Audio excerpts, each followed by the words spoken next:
Assalamualaikum warahmatullahi wabarakatuh. Pertemuan kali ini saya akan melanjutkan terkait jenis-jenis analisis gitu ya. Analisis tersebut diantaranya yaitu analisis centroid, kemudian analisis Voronoi polygon, dan analisis different gitu ya. Nah, analisis centroid ini berguna untuk menentukan di mana sih titik-titik tengah gitu ya dari poligon-poligon yang ada. Nah, misalnya kita memiliki sebuah area poligon gitu ya. Kemudian katakanlah kita memiliki sebidang tanah. Nah, menentukan titik tengahnya itu di mana gitu ya. Nah, penentuan titik tengah tersebut bisa dilakukan dengan analisis centroid. Nah, jadi nanti jika misalnya di Semarang ini terdapat poligon-poligon kecamatan, kemudian masyarakat sekitar misalnya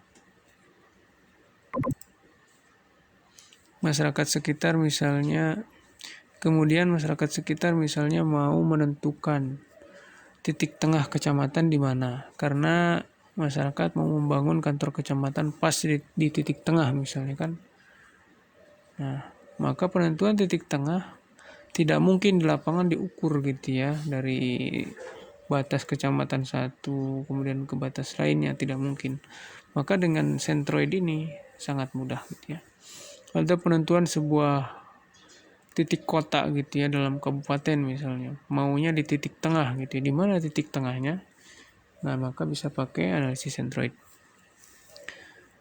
Kemudian untuk analisis different, nah analisis different ini yang paling mudah adalah dicontohkan dengan HPH atau HTI. Nah, misalnya di sebuah HPH atau HTI itu kan ada kawasan tidak efektif produksi, ada kawasan efektif produksi.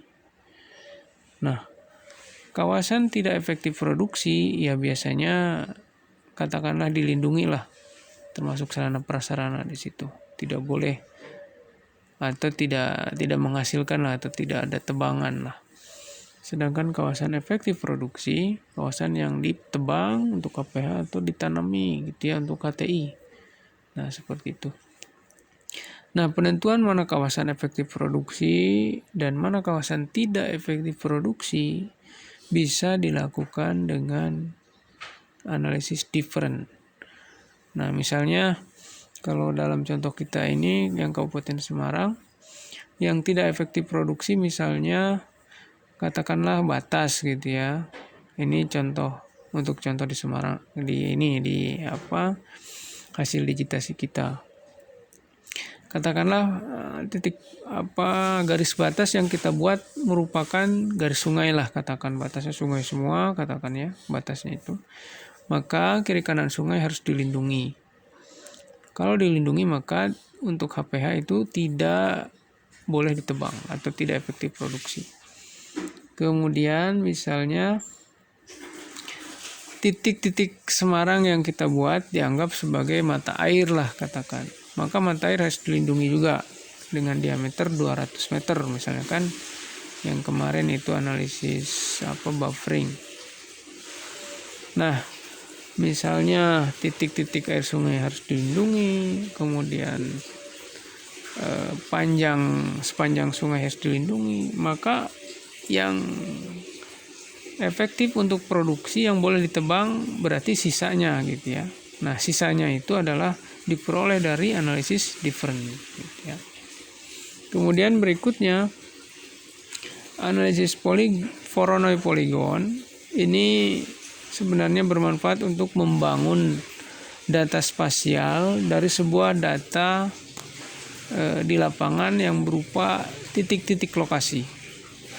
Nah, misalnya di lokasi, katakanlah di setiap kecamatan terdapat titik pengamatan kecamatan yang kita digitasi ya, Kabupaten Semarang, terdapat titik pengamatan untuk pengamatan curah hujan gitu ya. Nah, misalnya di Kecamatan Mijen ada 1 ombrometer gitu ya, di Tugu ada 1 ombrometer, di Genuk ada 1 ombrometer, dan seterusnya. Nah, tiap 1 ombrometer ini memiliki data-data curah hujan. Kemudian pertanyaannya, curah hujan yang ada datanya itu kan terdapat hanya di titik itu. Kemudian 100 meter di titik itu berapa curah hujannya? 200 meter dari titik curah hujan Mijen, berapa curah hujannya? Tidak ada alat ukur. Kemudian 1 kilo dari Mijen, berapa curah hujannya? Tidak ada alat ukurnya gitu kan, tidak terpasang. Hanya 1 di tengah-tengah Mijen, ombrometernya. Nah, kemudian antara Mijen dan Kecamatan Ngalian, kira-kira mana yang masih terpengaruh oleh curah hujan Ngalian? Atau mana batasnya yang terpengaruh oleh curah hujan Mijen? Nah, penentuan batas-batas dan sebaran curah hujan itu bisa menggunakan dengan analisis Voronoi Polygon, gitu ya. Nah, mungkin cara-caranya nanti kita lihat gitu ya. Misalnya sekarang akan melakukan analisis Voronoi Polygon dari titik yang telah kita buat kemarin ya, adalah sebagai berikut ya.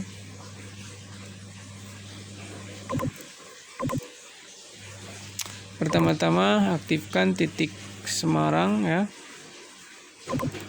Nah, ini. Kemudian kita ke menu vektor, kemudian geometri ya, geometri tools, kemudian Voronoi Polygon. Nah, ini ya. Yang akan di Voronoi Polygon ya biasanya bentuknya adalah poin ya. Nah, kita katakanlah untuk titik Semarang. Nah, ya. Kemudian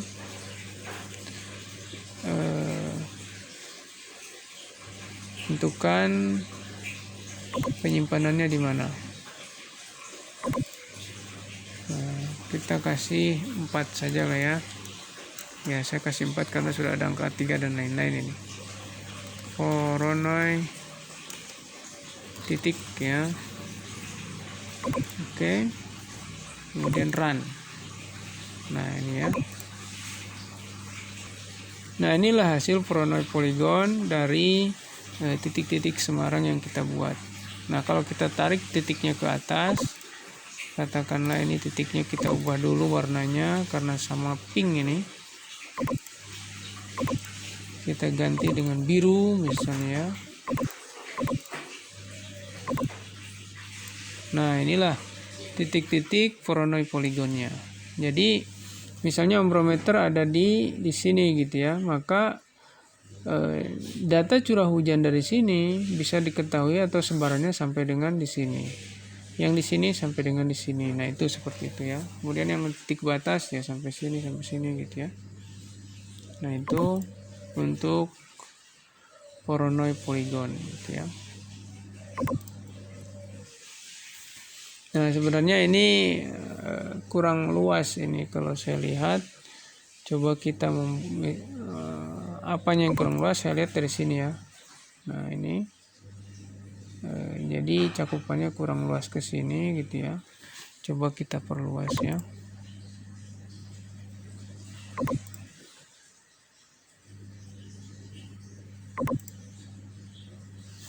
Misalnya ini katakan pakai 50 lah. Tadi tidak diisi ini ya. Kemudian ini titik Semarang. Ini kita buat 5 saja.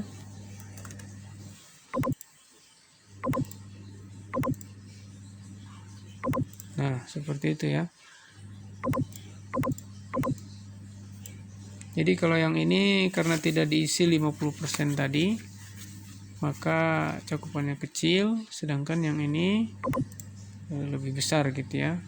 Sehingga kalau ini ditarik, nah ini dia akan memenuhi semua daerah Semarang gitu ya. Nah, itu untuk terkait Voronoi Polygon ya.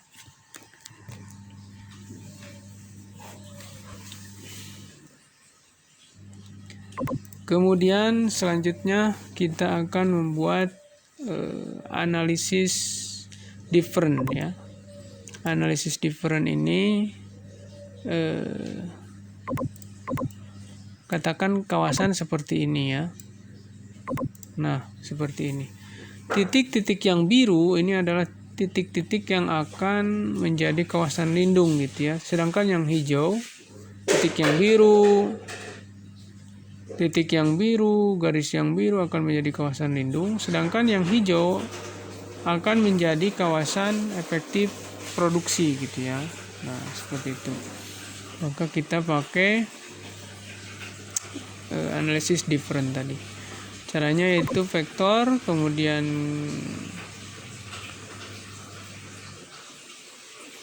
geoprocessing tools ya, kemudian different. Nah ini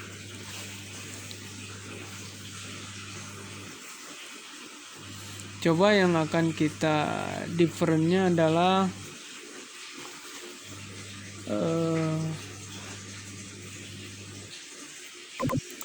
karena kemarin kita sudah mengerjakan yang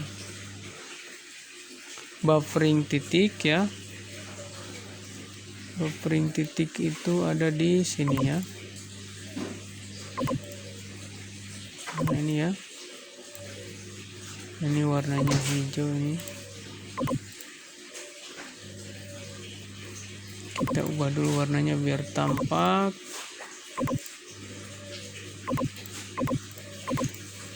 Nah ini ya. Karena kan yang akan di different ini atau yang akan dibuat kawasan lindung di sebuah titik mata air ini memiliki radius 200 meter. Nah kemarin kita sudah membuat radiusnya dengan buffering ya. Nah maka yang akan menjadi bahan analisis ya hasil buffering titik itu gitu ya, sebagai titik-titik kawasan lindung. Nah caranya adalah vektor, kemudian geoprocessing tools, different ya. Kemudian ininya adalah areal yang luasnya ya. Areal yang luasnya adalah tanah Semarang atau saya tulisnya Clipper Semarang itu. Kemudian overlay-nya adalah buffering titik ya. Ini buffering titik ya. Kemudian tentukan hasil different-nya, penyimpanannya. Saya simpan di sini ya. 4 different Semarang titik ya. Oke. Hasilnya set. Nah, adakah hasilnya? Nah, hasilnya seperti ini ya. Jadi dari poligon Semarang yang ada, maka kawasan lindung titik yang akan dilindungi yang titik ini sudah dihilangkan gitu ya, sehingga luasannya ya berkurang lah tiap poligon ini. Nah ini ya, yang putih-putih titik-titik tengah ini adalah sudah tidak ada luasannya gitu ya, sudah dikeluarkan. Kemudian titik batas juga akan dilindungi gitu ya, jadi sisanya berapa nanti. Nah, titik batas akan dilindungi yang sekitar batas yang biru ini. Dilindunginya adalah sesuai dengan hasil buffering kemarin, yaitu kiri kanan 1 kilo ya.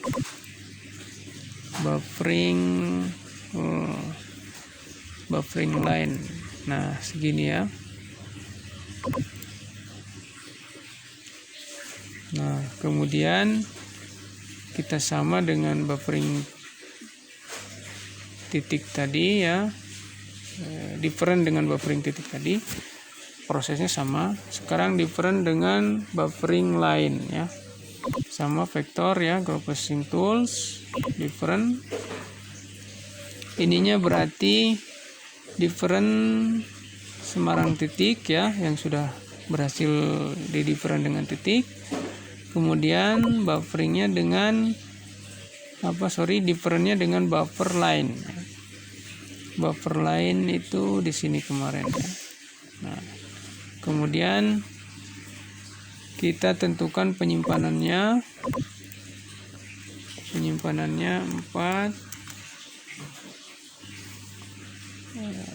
different titik dan juga garis ya atau line ya. Different Semarang dengan titik dan garis. Oke. Kemudian run. Nah, ini ya. Hasilnya seperti ini. Gitu ya. Ini warnanya kurang cerah, kita ganti dengan yang lebih cerah ya.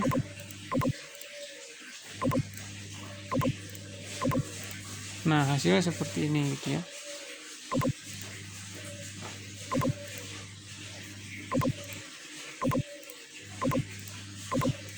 Nah, ini. Jadi, areal efektif produksi atau areal sisa dari kawasan lindung tadi adalah sebesar yang hijau muda ini gitu ya. Nah, ini. Gitu ya. Nah, itu untuk analisis different gitu ya. Tadi centroid. Oh ya. Sekarang analisis centroid ya. Analisis centroid ini adalah analisis untuk mengetahui di mana adanya titik tengah ya dari poligon yang ada. Caranya adalah aktifkan yang Semarang ini. Kita kan mau menentukan titik-titik di mana nih titik pusat tiap kecamatan ini. Ya. Aktifkan ini, kemudian vektor ya. Kemudian centroid, geometri, kemudian centroid. Nah, ini titik Semarang poligon Semarang ya. Saya nulisnya clipper Semarang. Kemudian ini create centroid for each part ya, buat centroid untuk setiap bagian, setiap poligon. Kemudian tentukan penyimpanannya. Berarti di sini saya buat 4 centroid ya, centroid Semarang lah. Gitu ya. Oke, kemudian run. Pas. Nah, ini ya. Hasilnya adalah ini ya. Ini titiknya tidak tampak karena warnanya ya. Kita buat tampak. Nah, inilah titik-titik centroid Semarang. Kita buat ini. Nah, ini ya. Ini titik-titik pusatnya. Jadi kalau tiap kecamatan mau menentukan di mana gitu kantor pusatnya, yang mana kantor pusat mau di tengah-tengah kecamatan misalnya, maka di titik-titik centroid inilah gitu ya. Beda dengan titik Semarang yang kita buat. Yang kita buat ada di tengah atau tidak, kita lihat. Nah, ini yang kita buat ini masih melenceng-melenceng gitu ya. Nah, ini dia. Nah, ini yang menarik adalah yang panjang ini. Nah, saya buat titiknya di sini, ternyata centroidnya atau senternya di sini gitu ya. Nah, itu. Mungkin itu terkait analisis poligon Voronoi, kemudian analisis different dan juga analisis centroid. Terima kasih untuk materi analisis ini, dan berikutnya akan terdapat materi selanjutnya. Wassalamualaikum warahmatullahi wabarakatuh.